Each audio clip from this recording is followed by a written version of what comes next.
with the financing, tools, and knowledge you need to keep it thriving. Real business requires real banking. Sandy Spring Bank. Tonight, breaking news, the deadly van attack. Authorities say at least 9 dead, more than a dozen injured, as a driver plows into pedestrians in Toronto. Then the suspect pointing at police, the standoff, and the takedown. Also breaking, the urgent manhunt after a killing spree at a Waffle House. The phone call today, the tip that led police to the woods. And tonight, news of the arrest. You'll see the pictures. The storm moving into the east, the tornado warnings for a time near Atlanta after devastating twisters across several states already. President Trump, the Twitter storm involving North Korea, what the White House is now saying tonight. And breaking news late today on his pick for Secretary of State. The passenger arrested on a flight from Miami to Chicago. What the passenger is accused of doing to a woman seated next to him. And from London tonight, it's a boy, the newest member of the royal family revealed. And the other member who turned around to the cameras and melted hearts.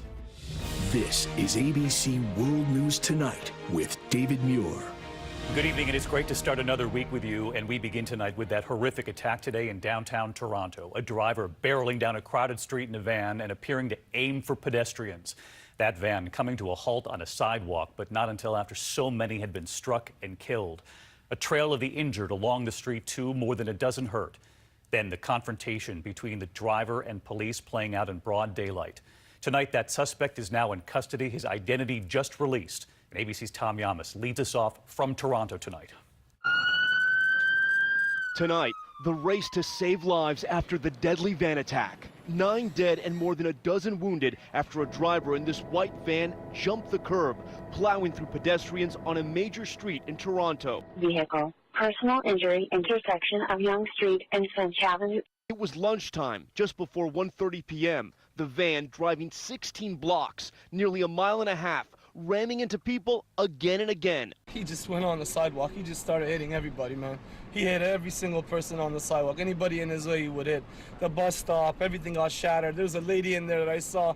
I just stopped and I looked and I went after it again. All I see is just crumbling up one by one. Eyewitnesses describing a scene of pure panic. Everyone started running and screaming, and he hit this one lady and she went flying. Then he hit another lady.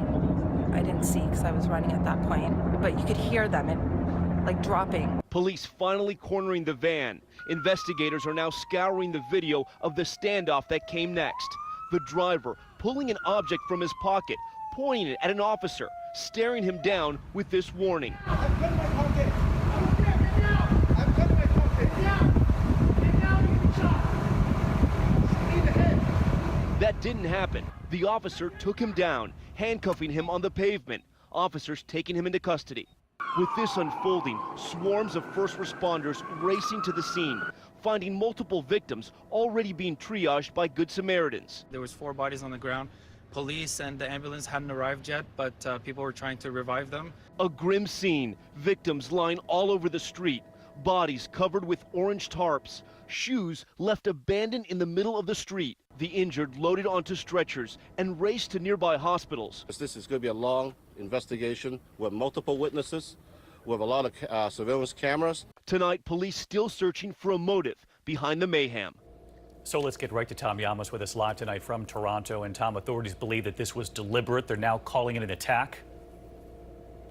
That's right. Canadian officials are calling this a horrific attack, David. And we've just confirmed the name of the suspect allegedly behind the wheel, 25-year-old Alek Minassian. But as we have said so far, we do not know his motive. There were so many victims in this case because, David, it happened in a very busy area of Toronto, but also in front of so many eyewitnesses and surveillance cameras, now all part of the investigation. They're pouring through all that video at this hour. Tom Yamas leading us off tonight. Tom, our thanks to you. There's also heightened alert right here at home tonight. The NYPD saying they've now deployed more counter-terror officers on the streets of New York City late today. ABC's Chief Justice correspondent Pierre Thomas with us live tonight from Washington. And Pierre, what have you learned from your sources about the suspect?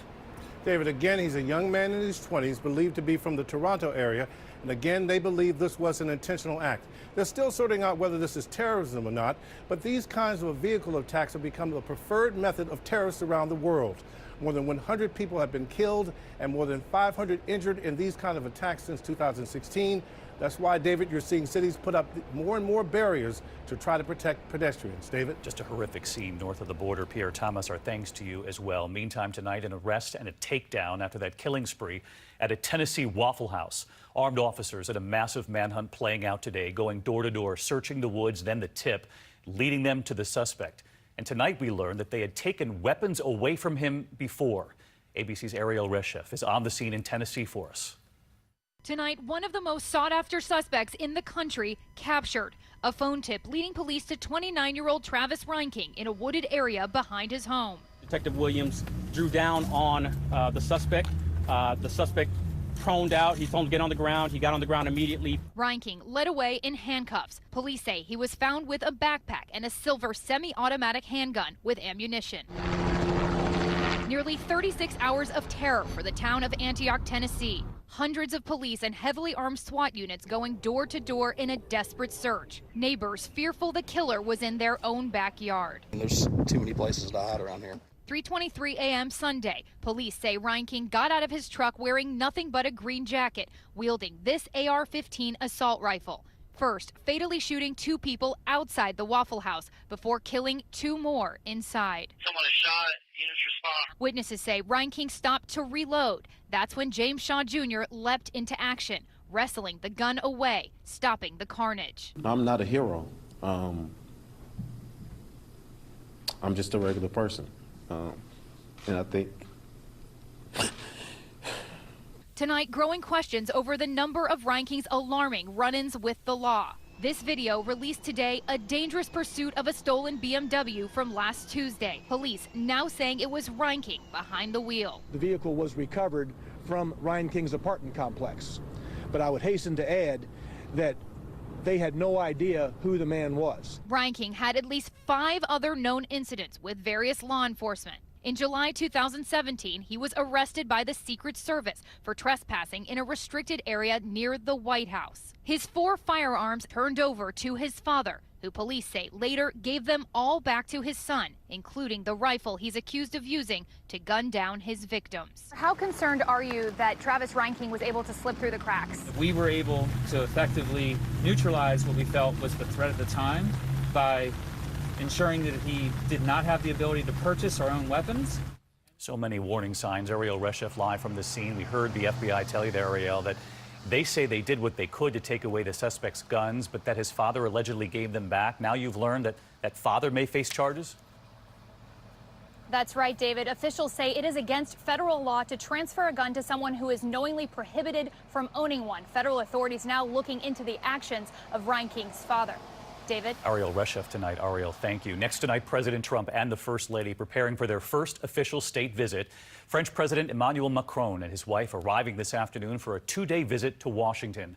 But amid the pageantry, tough questions for the White House tonight, amid a Twitter storm from the president on North Korea, that planned face-to-face meeting, and high expectations.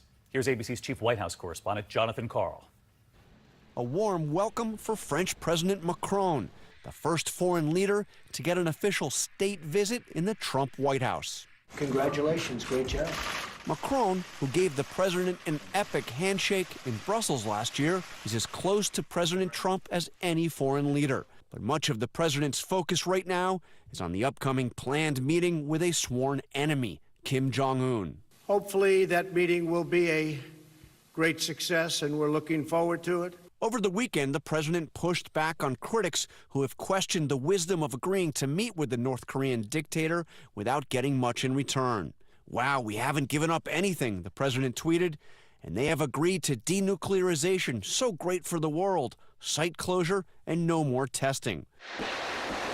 North Korea has suspended missile testing and announced plans to shut down a nuclear test facility, but there has been no agreement yet on giving up their nuclear weapons. Sarah, on North Korea, is the president willing to accept anything short of complete denuclearization before lifting any sanctions? Certainly the goal is denuclearization of the peninsula, and we're going to continue the maximum pressure campaign that has been ongoing to North Korea until we see concrete actions taken towards complete and total denuclearization.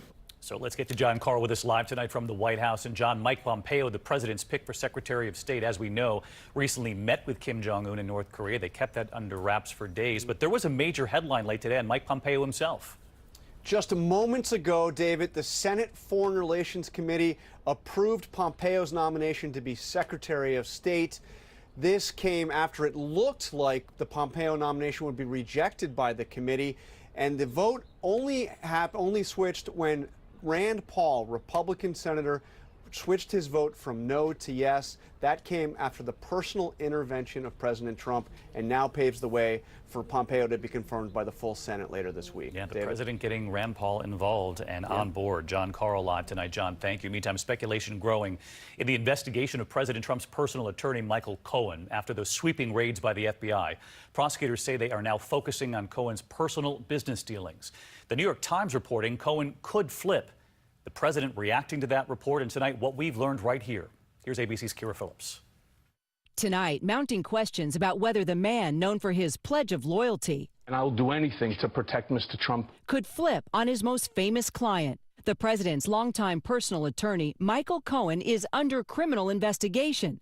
The feds seized evidence from his home, office, and hotel, including documents related to alleged hush money payments to protect Donald Trump's image. The New York Times reporting Cohen, now under intense pressure, could turn on the president, prompting the president to tweet, "That's not like Cohen," saying most people will flip if the government lets them out of trouble, even if it means lying or making up stories. Sorry, I don't see Michael doing that, despite the horrible witch hunt. But legal experts say Cohen could ultimately face jail time. This is an epic battle for the soul and the cooperation of Michael Cohen, and prosecutors have enormous weapons at their disposal. The president also tweeting about a potential pardon of someone else, which left some people to speculate he was trying to send a message to Cohen.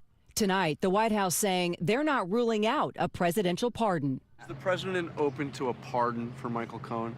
I don't think that we're going to talk about hypotheticals that don't exist right now. When pressed later, It's hard to close the door on something that hasn't taken place. And so let's get to Kira Phillips with us from Washington tonight. And Kira, of course, a lot of speculation over what Michael Cohen might or might not do as this investigation intensifies. David, tonight a source close to Cohen telling ABC News Michael Cohen will never flip, calling it pure speculation as Cohen continues to be tried in the court of public opinion. But if Cohen ever faces jail time, his deep access to Trump's personal and financial dealings may lead prosecutors to offer him a deal he just can't refuse. David? Kira Phillips with us again tonight. To the major weather concern at this hour as we head into the evening, heavy rain and flood watches moving across the east. 5 confirmed tornadoes across the Gulf in the past 24 hours, this one in Fort Walton Beach, Florida. And the moment the twister blew through, just incredible pictures from over the weekend. Today, parts of Savannah, Georgia are now underwater. That rain, of course, moving up the East Coast tonight. And meteorologist Rob Marciano tracking it all, as always, for us. Hey, Rob. Hi, David. We've had a couple of tornado warnings across metro Atlanta the last couple of hours. So we know the threat's there, but no widespread tornado watch boxes out. This is a large, sprawling system, multi-layers, slow-moving as well. So across the Carolinas in the morning, we're going to see some heavy rain. It'll get up into the Ohio River Valley as well. Then eventually into Jersey and New York City, but not till tomorrow night into Wednesday morning. Substantial rains across the Northeast, 1 to 2 inches here, potentially 3 to 4 inches from Charlotte to Roanoke. So potential for flooding there, I think, really tonight, tomorrow, and into tomorrow afternoon. All right, Rob Marciano with us tonight. Rob, thanks as always. And from London tonight, a more welcome headline than the bad weather here. The newest member of the royal family, Prince William and Duchess Kate, and their new baby boy. Take a look, Kate with her new son, and right beside her, that photograph of Diana. A lot of comparisons today, given the color of the clothes and holding the baby. That was Harry, by the way. And look at this from today. Big sister Charlotte coming to meet her little brother. Charlotte turning around, though, to give the crowd an extra wave, stealing their hearts. ABC's James Longman from London. Coming out of the window ring. Wrapped up tight, take a look at Britain's newest prince, a third child welcomed today by Catherine and her husband, Prince William. The Duchess was admitted to the private wing of St Mary's Hospital in London at 6 a.m. this morning, going into labour right on her due date. And news of the birth came soon after. A little boy, so the official sign outside Buckingham Palace read, born 5 hours later, weighing 8 pounds and 7 ounces. The anticipation huge here, the world's press waiting for news of that little baby boy. Prince William leaving to collect George and Charlotte, crowds treated to a royal wave from the young princess, and then after